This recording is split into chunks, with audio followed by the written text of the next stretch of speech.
Thanks for listening to the People, Not Titles podcast. We are brought to you by our great sponsors, Land Trust Title Services, your partners for results.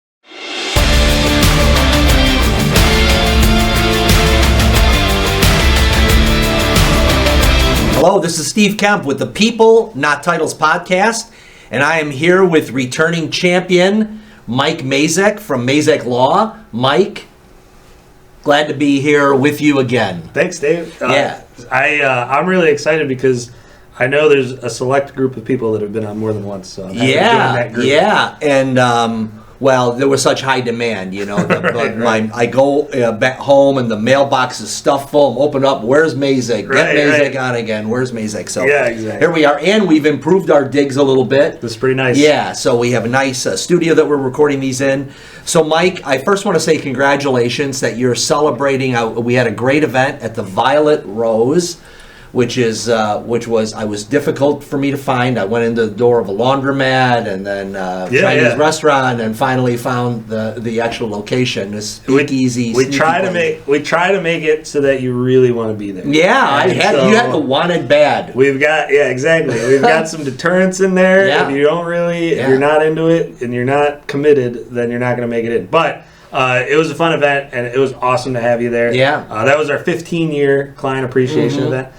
So it's been a long run, and I do feel like it was just great. We had some music and some wonderful drinks, of course, but it was so much fun to catch up with a lot of clients that I haven't seen in a few years. Maybe they bought a house 4 or 5, 6 years ago. Yeah, I haven't heard from them in a while, and it was great to just catch up with a lot of those clients. Yeah, the energy in the room was amazing. It really was. It was just really a lot of happy clients, happy referral partners, all that. Really. Yeah, we did. We had some folks that sent us quite a bit of business over the years, and it's even been fun to talk to those folks because when you're in this industry, it's sort of a big industry, but it's really a small industry too. Sure. You run in the same circles with a lot of folks, and so we got to talk a little bit about what our business path was, but what was that particular agent's business path, or that insurance agent, or whatever sort of partner we have. We got to learn a little bit about how did they make it their 15 years, and where did our paths intersect. So it was great. It was a fun time. Yeah, and Mike, being in the business 15 years, you've now noticed patterns with your clients, right? Yeah. And what has all this experience led to in terms of the way you're able to serve your client and the way you're able to now position yourself for the next 15 years? Yeah, absolutely. I mean, I think. And I mentioned this, to a few of the folks that were there, there is a need for us to adapt to a changing market and the demands of our clients. So, I mean, it sounds, silly to say, but even 15 years ago, there was such a different understanding of expectation of time. That I would remember, you'd leave a voicemail and they would say, we'll get back to you in 24 to 48 hours or something like that. That's just gone. There isn't, the customer and client expectation is much different now. You can't really do that. Right. And especially in real estate, 24 to 48 hours is a lifetime. So much can change from 6 p.m. on a Sunday until 6 p.m. on a Monday. It could be a multiple offer situation. It could be something where in a real estate environment where now we have to make sure that we have appraisal gap waivers, or we have to make sure that our offer is better or good enough to get accepted. So there is legal work that occurs at 9 p.m. on a Sunday. Yes. Or, very early in the morning at, 6, 7 a.m. on a Monday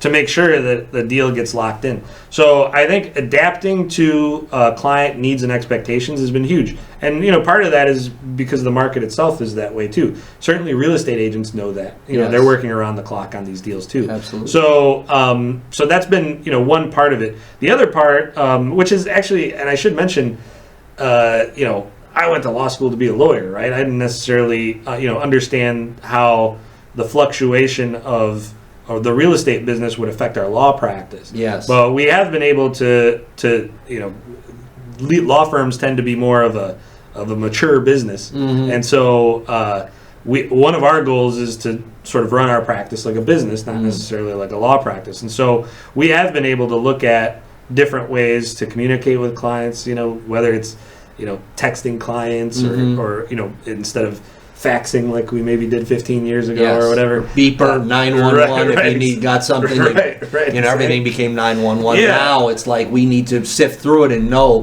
what do we need to respond to and what can we wait on responding to. Yeah, exactly. And some things, the transfer of information, which is essential in our business now. Yeah. Being able to provide information to clients really around the clock. We have a series, for many of our clients, we have a video library for some of our first-time home buyers, where we're able to share information about a transaction, really fundamental steps of a transaction. What is attorney review? What's a financing contingency extension?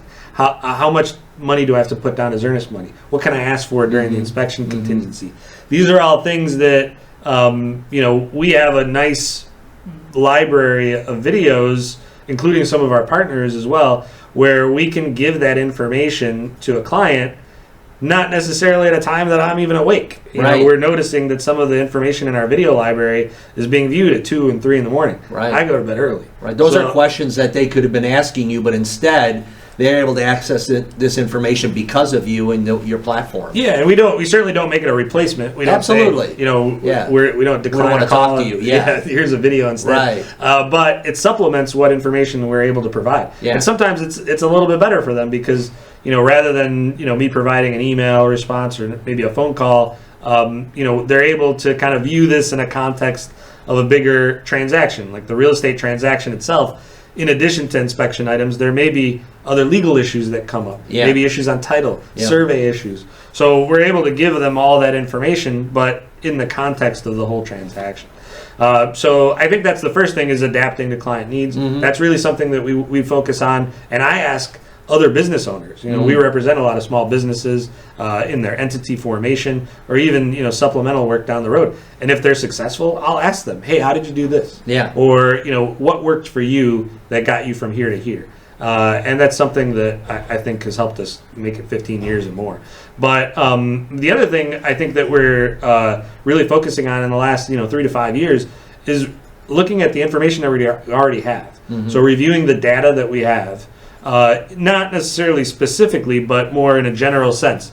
If clients live in this geographical area, and once they get married, do they move to this geographical area? What are the reasons for that? And how do we supplement that? So if somebody's selling their condo, because they're starting a family and they're moving to a different geographical area, what were the reasons for that? And is there something that we can prepare for when they take that next step or they're in that next chapter? So now if you are moving because you're having a family, now there's a greater need for an estate plan. And what can we do to help those clients from an estate planning perspective? That's great. So reviewing some of that data has been helpful. Even just things like understanding where our clients are moving. If they're leaving, has remote work impacted it? Yeah, right? exactly. Things like that. Out of the country, we've certainly had clients over the years that have moved out of the country and then can work remotely. Yeah. We've had clients move from the state of Illinois. Maybe they're retiring, and they've moved to other states. Based on some of the data, we probably can predict generally what areas those are going to be. So whether it's Florida, Arizona, Tennessee, now it's a little bit more North Carolina. There's some other places where some of our people that are moving out of the state of Illinois are going, and with that comes some additional information. So, is there a state income tax requirement where they're moving? What are some of their pension issues, if there are any that come across with something like that? So those are some of the things from a data perspective that we're able to see, and then we can probably predict some things ahead of time. Yeah, and adds a lot more value to your client base. And even the new customers that come in, they're coming into that system that is analyzing the client from a real holistic perspective. Yeah, That's cool. Exactly. Yeah, we'll regularly hear from clients, they'll say, well, what do people usually ask for? Or what do people do in this situation? And, sometimes you can just kind of off the top of your head think, well, I probably think that this is what it looks like. But if we have the information to support it, this is we the can path, even tell you, 75% of the time when we ask for this dollar amount, we get this kind of a response from the seller on an inspection request. Yeah. Or when we ask for this high of a credit amount, there's a good chance that the seller might terminate the contract. Yeah. So those are all things that now we're not just looking at, you're not hiring someone for this hour, you're hiring us based on all of our hours. Yes. And that includes me and my paralegal staff and everybody that works for us. We have quite a bit of experience to go back on and say, well, this is probably risky, or you're safe to do this. Yeah. And Mike, I think it's really interesting, going back to the celebration that you had like long-term referral partners that are seasoned real estate people that need a trusted advisor like you for many reasons. Then you have the single homeowner that's just there and says, hey, I bought my townhome and Mike helped me on that. Yeah. And then you have these transactions coming up. So how do you toggle between having these mature business relationships that are ongoing and you have to provide value there, and then it's kind of this transactional 45-day sprint, right, where you get to the closing table? How do you zoom in and zoom out like that? Yeah, well, we certainly don't look, even though it's the transaction, Sure. We do a decent amount of work outside of the transaction that we might be able to support them in other ways. A good example is estate planning. We've been doing estate planning for a long time. And so many times there may be a situation, an unusual situation where maybe a parent is buying a condo for their son or daughter because they're going to school in Chicago, and then that parent doesn't necessarily live in Illinois. So over the years, we've been able to kind of look at that transaction, not necessarily from the real estate transaction side of things, but what is that parent really looking to do? Is that child going to be entitled, or are we creating a revocable living trust for that person to be able to live in the property and for the trust to own the property, but really for the parents to get paid back in the event that the property ever sells? Or maybe that's not the case. Maybe the parent wants the son or daughter to be the owner and maybe pay back a portion. So I think being able to look at the real estate transaction from a few different perspectives. Another good example is we talked about entity formation. If we're creating this, or if we're representing an investor who's going to buy a property and rent it out, what are we really looking to protect in that scenario? So do we want to buy the property in an LLC, or is it really more important, if that person's going to be managing the property, renting it out, collecting rent, is it really more important that we create an entity to be a property manager? Maybe the owner of that building isn't that important.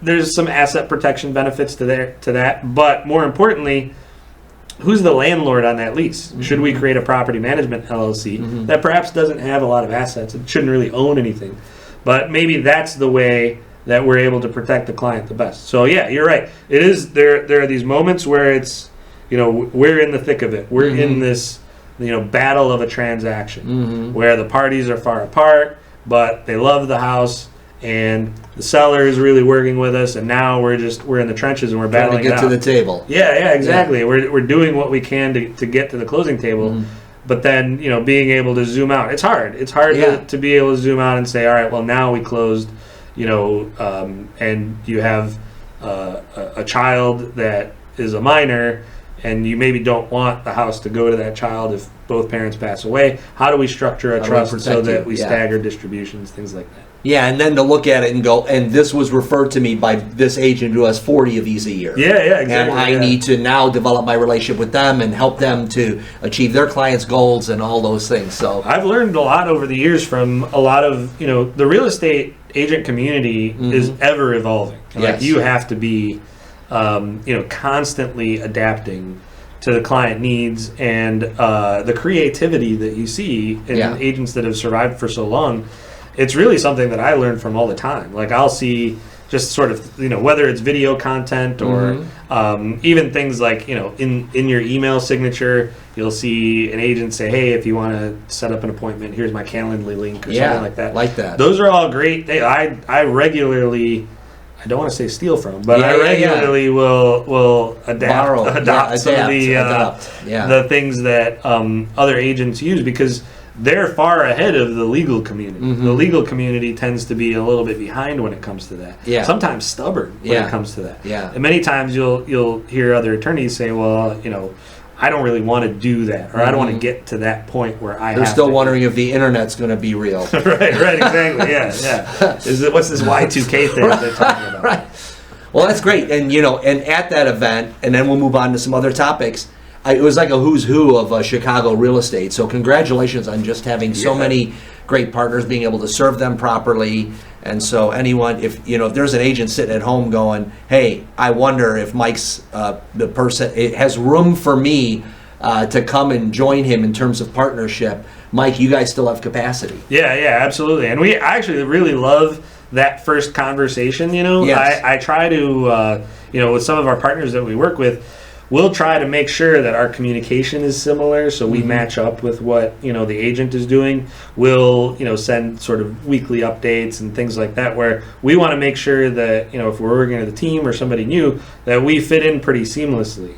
That it's not something hey, there's a new part of our team and now we have to have some sort of growing pains or anything like that. A lot of the folks that we've started working with recently, I'll sit down and say, all right, well, what do you do to prep for a closing? How do you prep the seller? Sure. So that I don't also have to send to the seller an email saying, make sure you leave the keys at the property. We're going to give a lockbox code at closing, or whatever the technique is for the turning over of the property.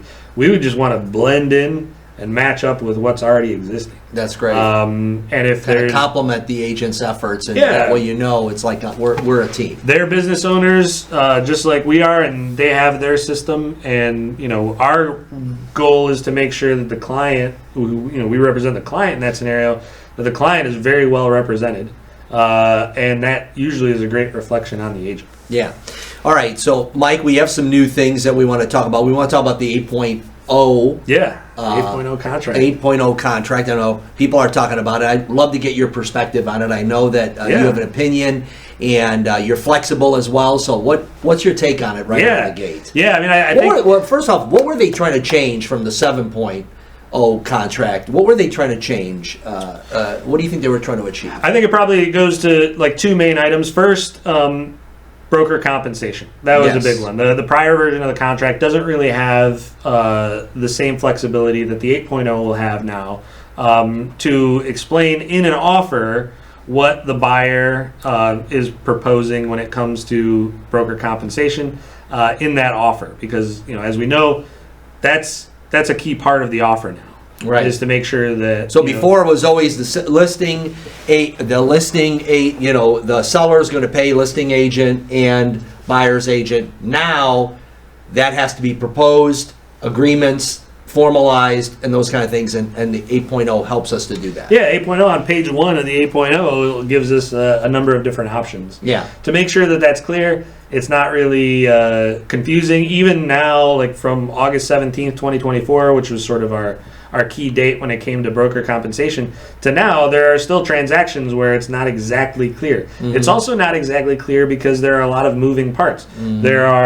There's the title company, which of course needs to be able to have arguably the most important piece of the puzzle. Exactly, yeah. The checks are going out from the title company, so so the title company has to make sure that if there is a buyer, or if the buyer is paying a portion of the buyer agent commission, that that's reflected on the settlement statement, and then that's paid through the closing. There's also the lender who has to make sure that the buyer can make that payment, or has the funds to make those payments, and then a slew of other issues. So making sure the 8.0 contract includes information about buyer compensation, that alone is justification for the 8.0 contract. And then, so the 8.0 also restructures page 1. And that allows, Mike, that allows, I know that most buyer's agents have that conversation up front, right? Well, because they have to get a buyer's agreement, to engage them. But that also really clarifies, there's no he said, she said, or this and that. It's like, no, we're writing the contract and we're spelling it out together. You're signing it, they're signing it, so it just provides for one more point of clarity for everyone. I think. Yeah, absolutely, yeah. And it's such a new area of a real estate transaction that the more we can have it spelled out, very clearly up front. There's a lot of stuff happening. Oh, they get emotional about the home. They're wondering about the money. They're talking to the lender and all this. You want to know, no, we're having a clear conversation. It's in writing. Yeah, and the skill level of, the agent is a part of that too. There may be situations where you've got, an experienced agent that understands how this goes. However, there are many times where there's an agent that only does, a deal or two a year. Sure. Which, that's important as well. But, maybe that agent isn't as familiar with the compensation arrangements of a 2024, 2025 closing compared to, 23 and earlier. So I think having everything very clear, and of course that 8.0 contract is not necessarily written for lawyers. Right. It's written for the public at large. Yeah, but it is what I really am hearing, it's a communication document, number one, between agent and agent when you're negotiating, but then it's also a communication document to the attorneys. Because they can now look at it and go, okay, I see what's, as opposed to what's this, what's that, phone calls, other agreements, it's all on one document. Yeah, exactly. And you can't, so right now, for example, prior to 8.0, we've got, the closing will get scheduled, and then there's sort of a series of emails from the title company where we're trying to make sure that who the gets paid commission what is accurate. And this by making sure that it's clear in the contract, which is something the first stage of the title process. Yep. That's going to clear things up quite a bit. Awesome. So we have the way buyer, the agent compensation is. What's the second one, Mike? Yeah, I'd say the second one is just understanding what as is means. Yeah. Which in the industry is of is. Yeah, right. It's two words, but it's so it's such a controversial part of our industry. Yeah. Because it all goes back to what is the seller expectation. Most sellers believe that if I sell this property as is, I'm not going to have any inspection requests. But the reality is that many times in the current version of the contract, many times we're going to have inspection requests. And the way the sort of mental gymnastics that we use to get to that point is we say, even though it's as is and the contract provision is initialed that the contract is as is, we still have the right to modify the contract. So our ability to modify the contract includes the ability to modify the as is provision. Therefore, we request these items. Now, sometimes as a seller, that's the best offer you have. So if they want $700 worth of repairs, even though you specifically initialed this as is section that is designed to streamline this so that nobody asks for anything, maybe it's in your best interest to just accept $700 or negotiate that $700 credit. Maybe that's better for you than going back on the market and relisting it to somebody else and then maybe getting a purchase price that's lower than $700 difference. So there's always been this seller frustration, and I've experienced it. I've had situations where I've gone back to a seller and said, well, they're asking for $1,000 in credits. And then seller says, this is as is. What are they talking about? And so so now we've got a breakdown of what the as is provision There's means. actually three. Mike, I'm reminded when I got married, I told my wife I'm as is, but there were always some newer modifications that she negotiated in. Well, she's constantly fixing this particular property. I'm sure. Absolutely, I was a fixer up. But it reminds me of that a little bit. It's like, oh yeah, as is, you know, and then it's but this and but that. And the door, it's like no, as is. But now we have. There are three, right? Yeah. So you're breaking it down basically into. It's as is, no inspection, where there's an as is with an inspection. And basically then it's also, an understanding of, is it as is and we're not going to ask for anything at all, or we don't have the right to ask for anything at all. And so this is helpful. Yes. We don't know, generally the 8.1 is going to be in full use probably March, and then partial use in February.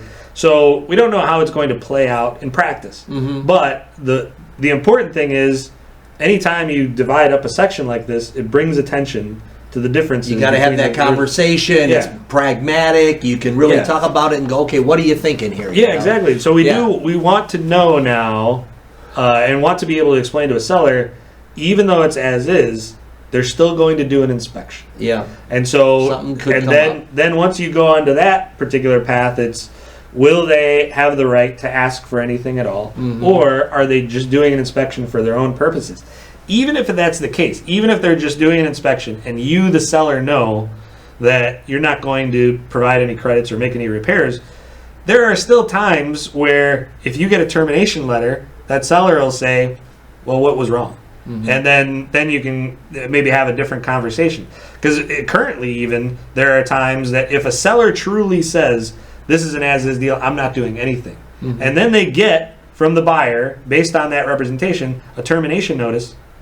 There are many times when the seller says, well, I probably would have given them $1,000 just to go through with it. Yeah. So now at least we have a little bit of a different understanding of what as-is means. And we have more of a conversation about it. Yeah, and when you're weighing out multiple offers, that becomes, it's money, it's terms, it's all these different things, but a closing date perhaps. But then you go, okay, we got this, thing here that could kill the deal potentially. That could be another, deciding factor. Yeah, right.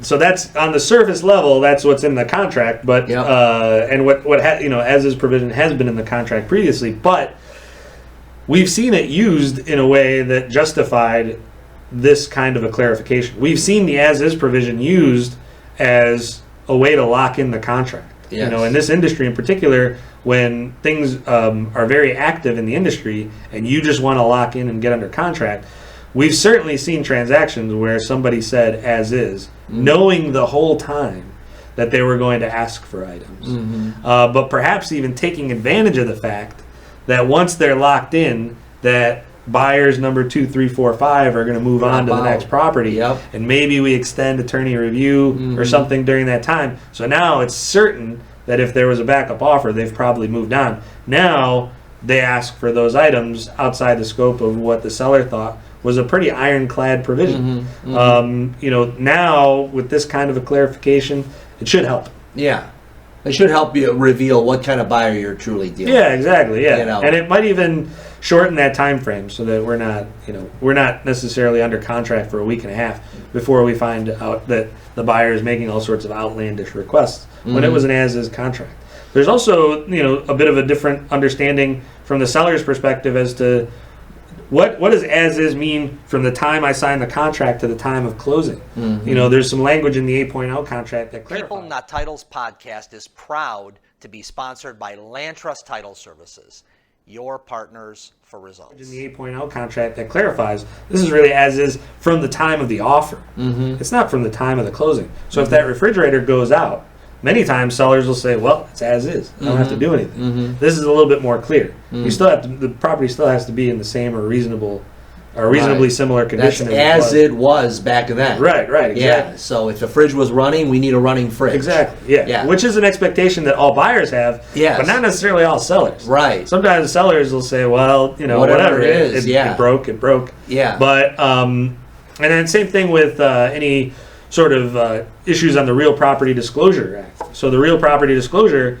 we handle litigation cases when it comes to false disclosures. That's when the seller doesn't accurately explain any material defects at the property. Well, many times some sellers would hide behind the as-is provision and say, well, it's as-is. I don't have to disclose anything. But that's not exactly true. Certainly the case law doesn't suggest that at all. The case law is pretty clear. The as-is provision doesn't mean that you don't have to answer the Real Property Disclosure Act honestly and accurately.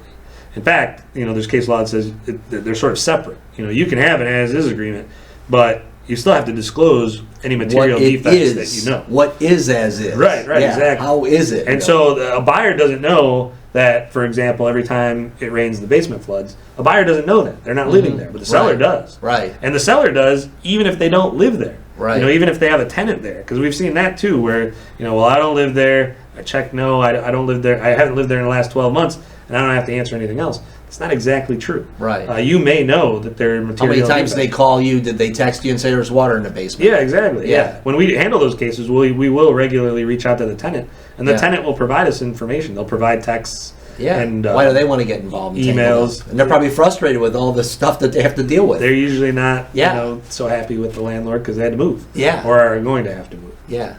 Okay, that's good. That's good to know. So that provision is also important when you're listing the home. As is doesn't mean I'm not telling you how it really is, and you have to figure it out yourself or tough luck. Yeah, exactly. Yeah. And I think those two provisions are the most important. Overall, the 8.0 contract does clean up some other sections of the 7.0 and 7.1 contract that probably needed some adjustments. It turned out to be slightly longer, so now it's a slightly longer contract. The version, the latest version.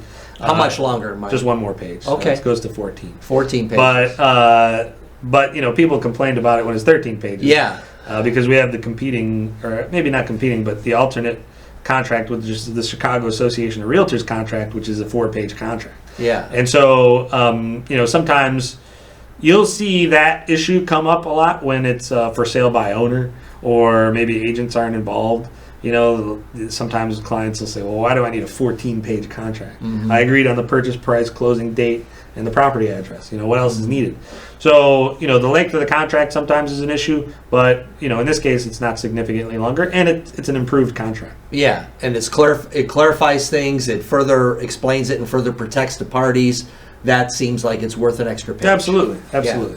Okay, Mike, what about prorations? I know that we have assessments, reassessing let's talk a little bit about where's that happening? What do people need to watch for this year and maybe into the next year? Yeah, I've been asked to leave many barbecues because I get too excited about talking about property taxes. But I think one of the things that comes up, and it's the idea of reassessing properties, which is done every 3 years in Cook County. So we'll just talk about Cook County because the other counties are similar but different in terms of how that process goes. But every 3 years we're reassessing the properties, but we're already a year behind when it comes to the tax bill coming out. So for example, in 2024, last year, the city of Chicago was reassessed. There were some increases. There are some ways to fight that. We do tax appeals and things like that. So you can always appeal your taxes. But for the most part, everyone's values have gone up according to the county. And so the county believes people should be paying more in property taxes accordingly. So in 2024, those tax reassessed values have come out.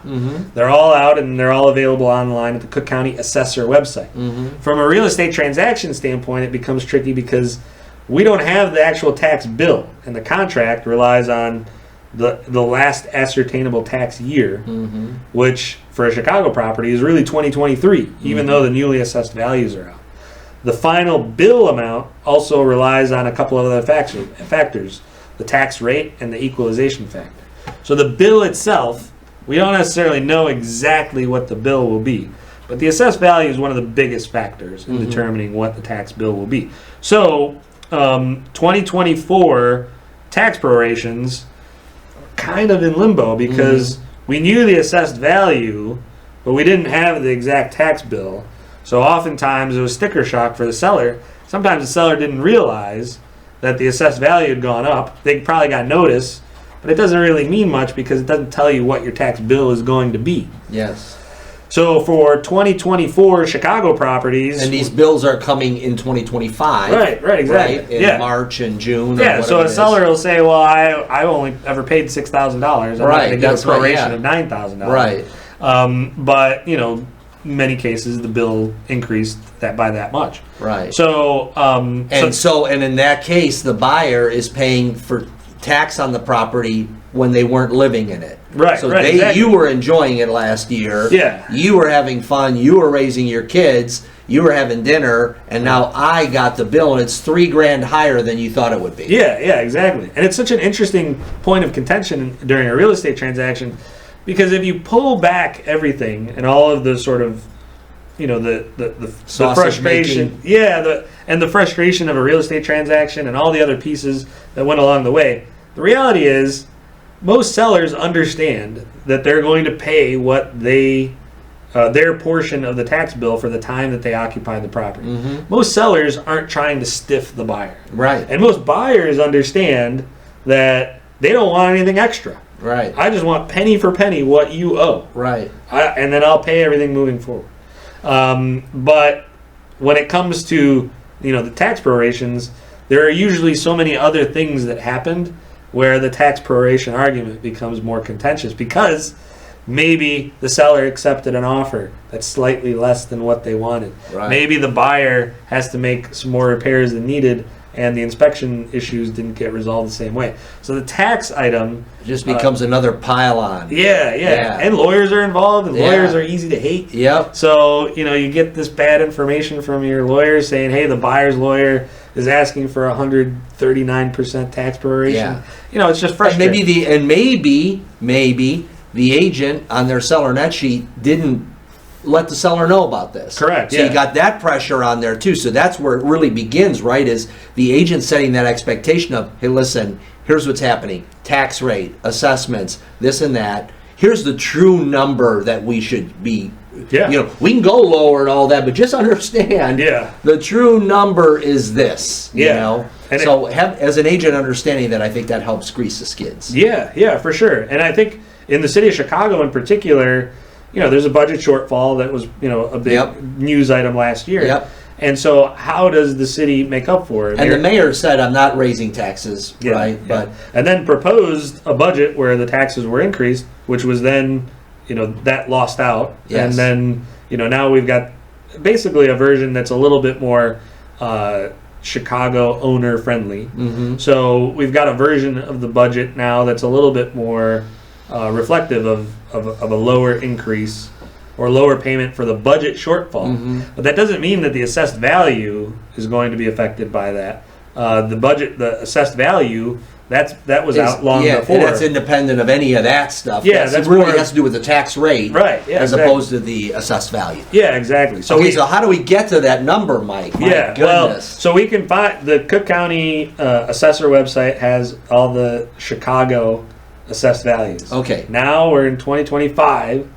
So in 2025, they'll be doing the north and northwest suburbs. Okay. So in 2025, we're going to see... That's a whole new bevy of properties that are going to be reassessed. Yeah. And going to get new values and all that. But for much of it that isn't being affected, we know what it's going to be. It's easy to calculate. Right. Tax rate, assessed value, boom, here's your taxes next year. Yeah, exactly. And you can... we do this pretty regularly. Yep. We'll get calls, on the weekends, and we'll say, an agent will say, my client is putting in an offer on this property. What will the tax bill be? Yes. Because that's important. If they don't know until a year and a half later, and their mortgage payment doubles or something like that, then that's a big issue. Right. So we want to make sure that we're helping as many agents as we can. Sure. So they can just call you, give you the property address and all that. Yeah. I'm making an offer. What do you think this should be? Yeah. And you can talk them through that a little bit. Yeah, and I think even knowing what the purchase price will be is helpful too, Yes. because sometimes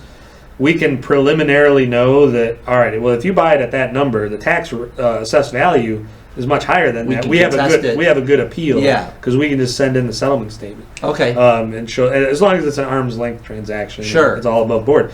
If you're selling it to a family member and it's below price, then it's an issue.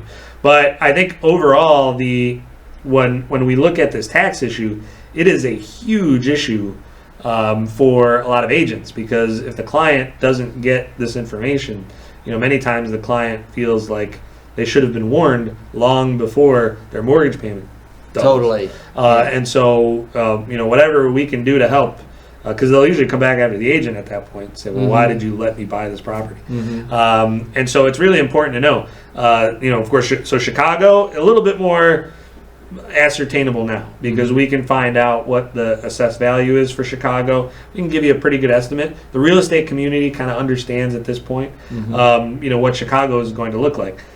2025 and north and northwest suburbs, a little bit of a different story, because Chicago experienced a second increase. 3 years ago, Chicago went up, and then they went up again.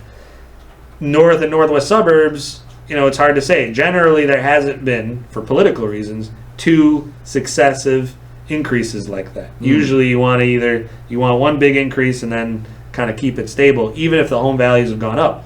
That's more for political reasons. A lot of people will get voted out if their constituents are frustrated with how much their taxes are going up. It's hard to predict what will happen in the Northwest, but it'll probably mirror Chicago a little bit, where you'll probably see some increases. But like you said, it's so dependent on the tax rate, which is different than the assessed value. That tax rate is going to be different, suburb to suburb.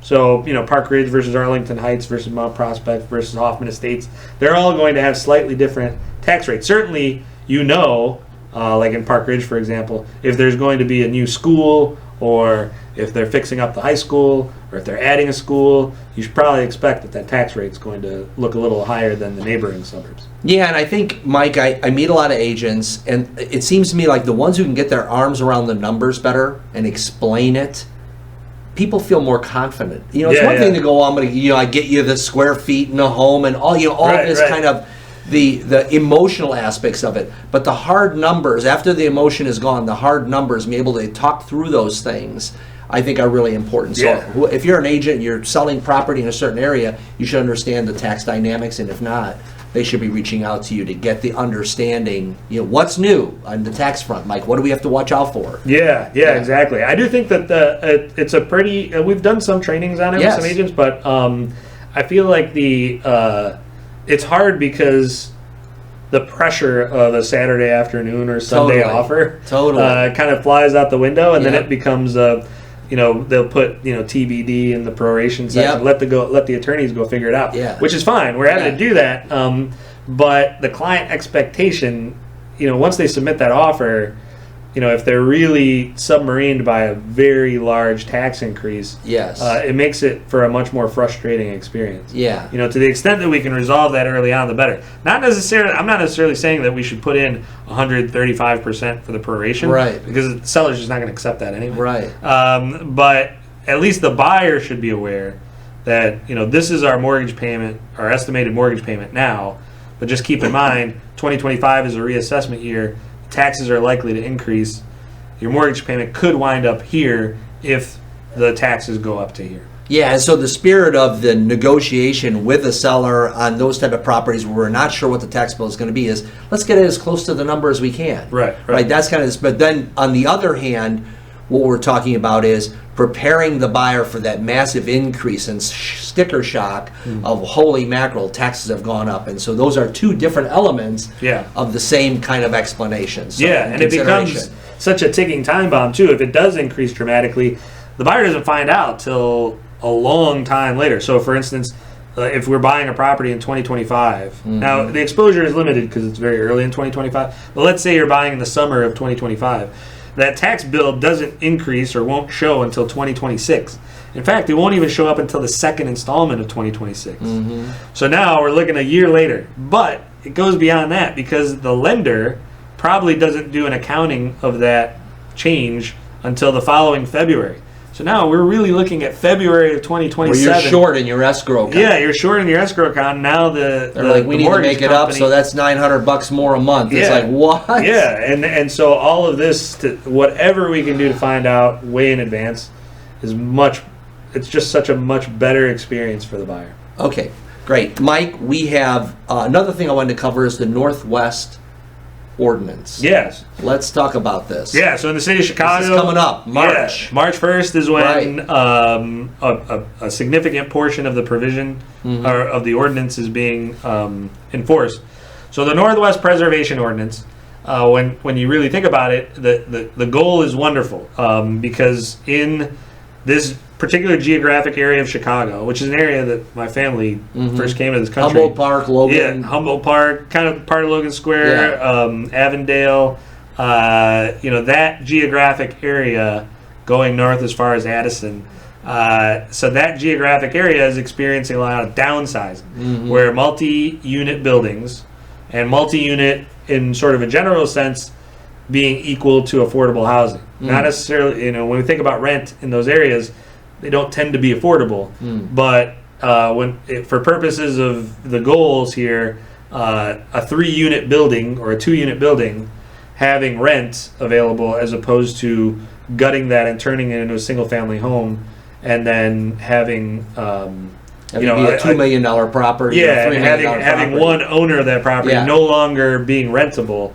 That's something that the city of Chicago as a whole is having a hard time with. And so, the neighborhood where my office is in North Center. That's a community. I was on the North Center Neighborhood Association, years ago. It was something that neighborhood struggled with. And, this idea of two flats turning into one single families and and even, tearing them down, tearing down frame multi-unit properties and turning them into, new single family construction.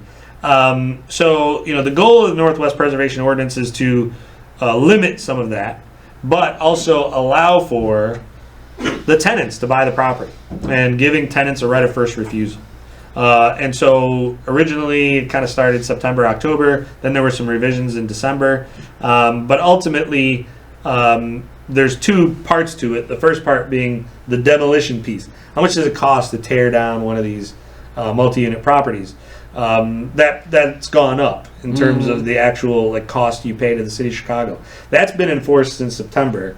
But the tenant portion, where the tenant has a right to buy the property, that portion is going to be enforced based on contracts signed March 1st and afterwards.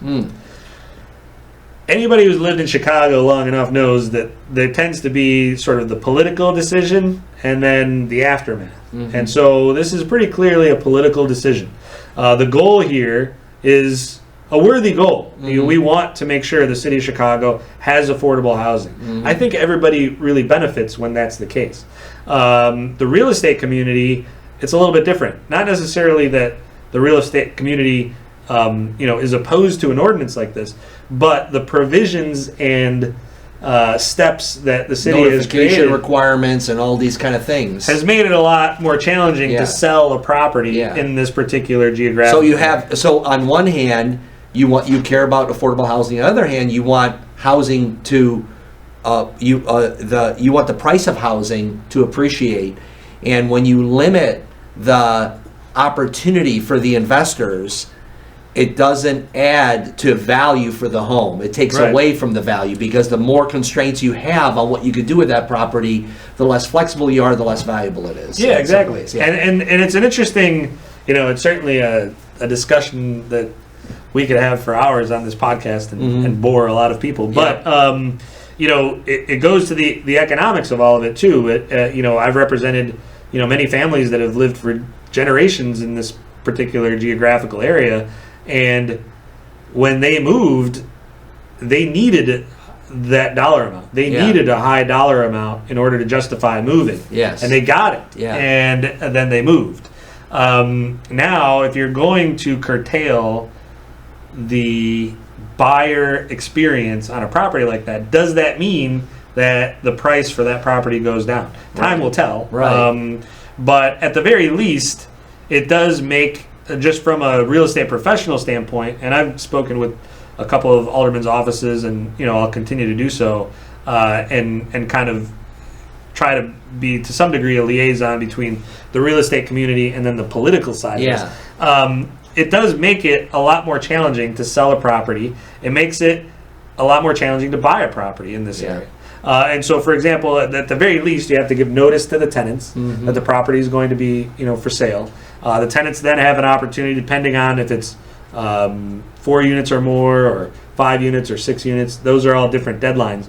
But just generally speaking, you're going to have to give notice to the tenants. The tenants have an opportunity to come together and form a tenant association, where they then will submit an offer to purchase the property, or an individual tenant can do so. The individual tenant then has a right to procure financing. The owner of the property doesn't get to analyze the financials the way that they would another investor.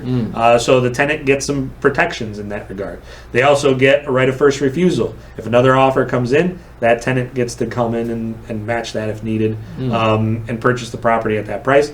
But what's interesting is, all of these deadlines, all of these time frames probably make it hard for a prospective buyer to wait for some of the tenant purchase options. Now, many tenants aren't going to purchase the property. That's just the reality of it. But many tenants are, and they're certainly going to appreciate the opportunity to explore that option. It's going to take, and they may take longer than they want you to. You're on their timetable. Right, exactly.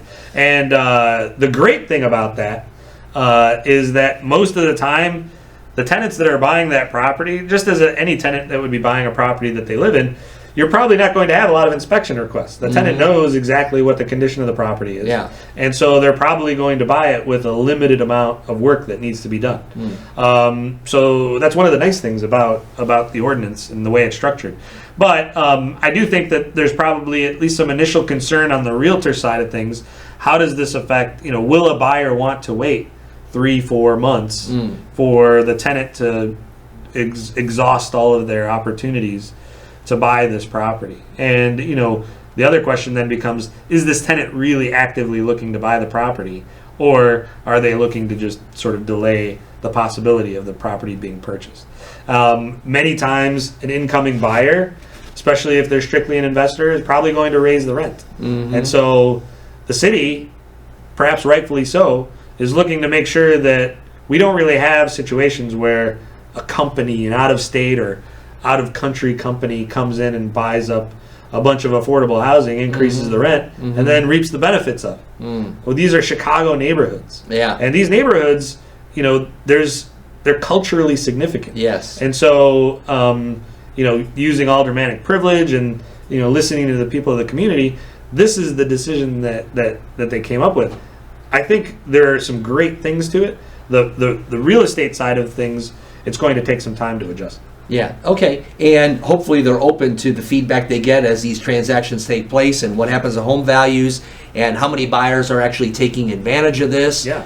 And how many tenants are actually taking advantage of this. So the jury's a little bit out. What we do know is it's going to be harder to buy and sell, but the end result might be hopefully what they want it to be, which is affordable housing, tenants that are reinvesting into the community, things like that. Yeah, All right. absolutely. Well, we'll look forward to catching up with that. Yeah.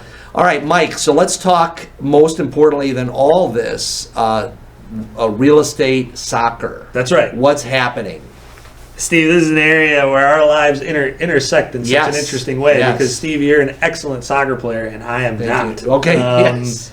But I sure do like to organize some things. So years ago, I started a real estate soccer team. Yep. Born out of the pandemic.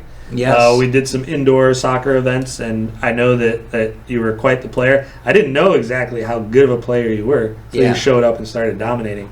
But if you'd have just listened to me brag, you would have known and believed me. I know. I didn't believe you at first, but that's funny. But yeah, so the first couple of years we kind of just did it any time I would mention it. Other Got real together. estate people. Yep. It was lenders, other agents. Yep. Junk removal company, whoever, right? Yep. We just had people in the industry who would play, and we played everywhere. Odium. Yeah, the Odium. Fire pitch. No longer with us, but the grounds above the city there, outdoor. On Clybourne. The rooftop. Rooftop. Field. That's amazing. So we wound up playing against each other, and then a couple years ago, I decided, because sometimes I take things too far. Yeah. I decided to start challenging other groups, other teams, to see if we could beat them. Trash talking. A little bit. Yeah. It was a Saturday night, I remember. I went on Instagram. I started DMing organizations. You slid into their DMs. Right, exactly. The Plumbers Union or whatever. So I started challenging some groups, and we got some response. Not a lot, but we got some response. So a couple years ago, we played a junk removal company, a BNI group, Played the police, and then most importantly, the Chicago Police Department. Very excited to play us. Yes. We played them. We played them a year later. I believe we're officially 0-2. We're 0-2. We're 0-2 against the police department. That's just our way of backing the blue. right, exactly. Yeah. They do take it a little bit easy on us sometimes, but they have a good team. But you've fared pretty well against the police department. Yeah. Last year, my younger years, I didn't, Mike. Right, exactly. Right. I'm sure those are different battles. Right. Exactly. But the last year in the fall, we participated in the Scores Cup. Yes. Which is a charity corporate soccer tournament. This is the first time we were allowed to do it. We finised tied for third, I believe. It's elite and exclusive, right? It is. Be invited in there. Yeah. So not everybody gets to do it. Yeah. I think I bugged them for about a year or two. Okay. And they finally allowed us to play. And I think we finished third or fourth. I don't remember exactly. And we'll be re-invited? We officially got our invite. Wow. About 2 weeks ago. Okay. And so we're officially back in. All right. So this was a pretty impressive performance because we are playing against huge companies with thousands of employees. Wow. And, HR departments that can send out mass emails. And, at some of these companies, whether it's like Aon or Price Waterhouse and all these bigger companies, they just so happen to have, some college kid or whatever just out of college that played D1 or what. There's always a couple of people like that. So we did lose in the semifinals last year, but we're going to be recruiting heavily this year. Awesome. That'll be a big part of our work this year. I know you had some big names you were dropping, Mike. We did have a former Chicago Fire player this year. Yeah. Who happens to be in the mortgage business. Okay, who is it? Tim Ward. Okay, Tim Ward. There we Tim go. Ward Yeah, played shout for out us. to Tim. Huge goal. I mean, I don't want to turn this into a soccer podcast, but huge goal in the quarterfinal match. Wow. And he's just so smooth and patient. But he evaded one defender and just absolutely laced a shot. Wow. In the top right corner. Love it. I mean, the goalkeeper, it was in the back of the net before the goalkeeper even looked around. Wow. Beautiful highlight reel moment. Of course, we didn't record it, but that's exciting. It'll live in our hearts and minds forever. Yeah. And so this year, we're hopeful for a similar turnout. That, of course, is going to be at the Chicago Fire Pitch. Right. Either later this summer or in the fall. And I'm expecting a great performance from you as well. And are you mentioned this before, I don't know if is Neymar going to be signed to our team by then or no? I'll have to talk to him a little bit. I right. think he might, there's some negotiations with the Chicago Fire. Okay. If he comes in town, why not? Yeah. He's going to have to buy a place. Absolutely. I'm sure that's our... Yeah, and he has a end. love of the game clause in his contract like Jordan did. He just come play with us. Yeah, I think, I think if he saw what we did or what we can do on the field, who wouldn't want to play for the Fire after seeing us? I know. Maybe someone will send this to Neymar. Yeah. He'll just be watching in Brazil and go. right. I'm in. I think he would. I mean, he would certainly like tell people in Brazil that after watching me, he's officially seen the slowest soccer player he's ever seen. Right. He'll say, "Can we see this in real speed? I don't want to watch the slow motion version." Right. All right. Mike, I just want to say thank you. Congratulations on 15 years. Thanks, Steve. And you're just getting going. That's how I feel. You got great energy and great enthusiasm to serve the public, and so it's great to be your partner too. Thanks, Steve. I appreciate it. Yeah. All right. People Not Titles podcast signing off. Hey, thanks for listening to the People Not Titles podcast. We are proudly sponsored by Land Trust Title Services. If you enjoyed the podcast, please hit the like button, please subscribe, and we'd love it if you'd share our podcast with your friends. Thanks a lot.